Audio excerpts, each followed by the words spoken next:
My name is Fifi. It's French for Fifi.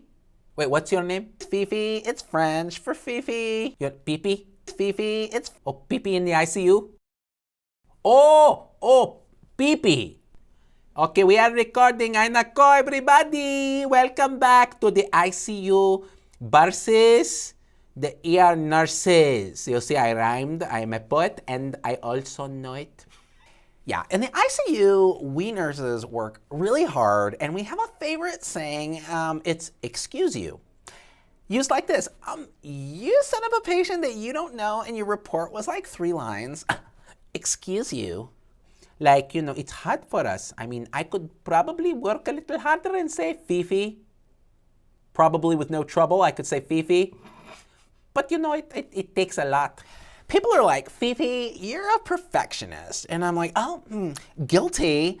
If being a perfectionist means I want the most basic info on my patient before they show up in the ICU, if being a perfectionist means I want my patient to have socks because their tootsies get cold, if being a perfectionist means I don't want a patient who's stooled on himself, in the ICU, they gown up for everything. Like the patient is on gout precautions.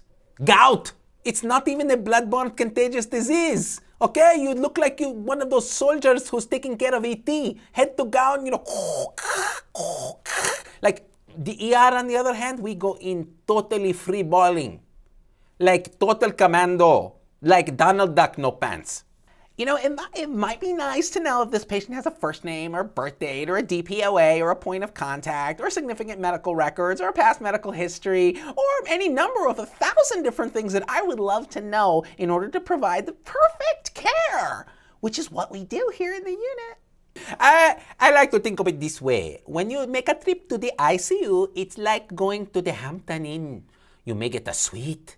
You may get especially crunchy French fries with the room service, okay? But it is a hotel.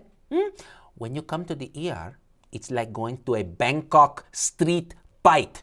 You will be lucky if someone doesn't videotape it and yell out, "World Star!" I actually saw a chicken running across the floor of the ER, okay? Chicken? There was a chicken. Oh my God, I'm hyperventilating. I have a chicken phobia. Something happened to me when I was a kid. Did someone have a brown paper bag so I can, oh my God, get RT over here oh my God, I'm hyperglycemic right now. I've blown my CO2 down. Okay. I'm back. Fifi's back. Why are you transferring the patient on the change of shift? I'm like, bitch, I don't know when your shift changes. I can't keep track of every department in the hospital and when the shift is changing. Okay? The shift change. Get your shift together. Can I ask a question? Why does the patient show up to the ICU with a tangle of lines covered in stool? I sent him up there was no poopy. It must have happened in the elevator. If I hooked you up to a polysomnograph right now, a lie detector, it would look like a goddamn 10.0 earthquake on the Richter scale. Because that is a freaking lie. In the elevator, do you understand English?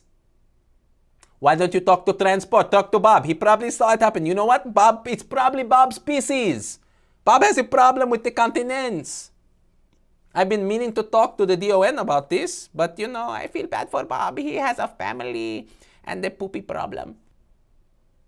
Sometimes I care too much.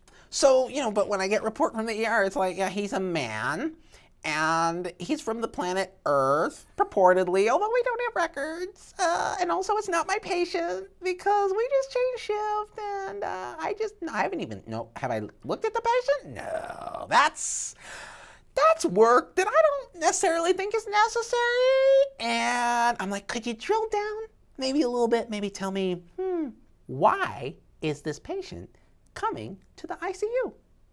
It doesn't sound to me like this patient needs to be in the ICU. Can you tell me why? Let me ask another question. Why do you think I'm the doctor? I don't make the decision. I am not the one writing the order, transfer to ICU. That is a guy whose name ends with MD or DO or NP or PA, but not RN. My name ends with RN, and also BSN, and also CMT, and also DPROA, and also PTSD. That's a Filipino thing you wouldn't understand. I don't know. I feel like, I got straight A's, and like with some of the ER nurses, it's just like, oh, sweetie, you drew inside the lines. That's good for you. Here's the thing. I called the report, and they're like, "Ooh, we don't have a bed ready yet. You'll have to keep housing in the ER." I'm like, "Oh, you didn't get the bed ready because you have one other patient to take care of? Oh, it's so hard to be you, Pippi. Oh, you're up in the ICU in your Hampton Inn with the room service."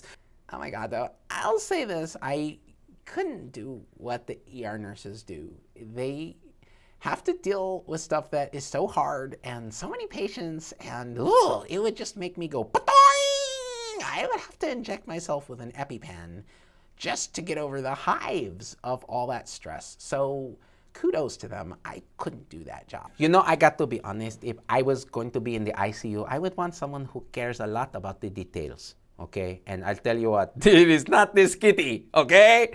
I don't need to know. I am on a not need to know basis unless you are going to die right now. And so I have to give props to the ICU. They really keep it together in a way that I would want to skin myself and give up 8 of my 9 lives.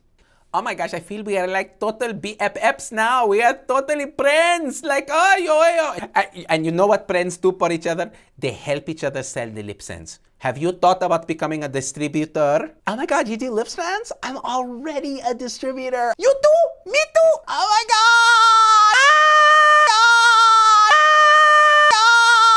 Chevy's tonight? Let's do this. Rude. Okay? I don't take shipped from anybody.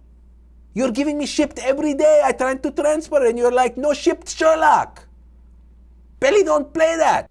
Shipped happens. This is bullshit. Don't take your shipped out on me. Okay? I'm dealing with my own shipped right now. I'm basically drowning in my own shipped right now. A big steaming pile of shipped.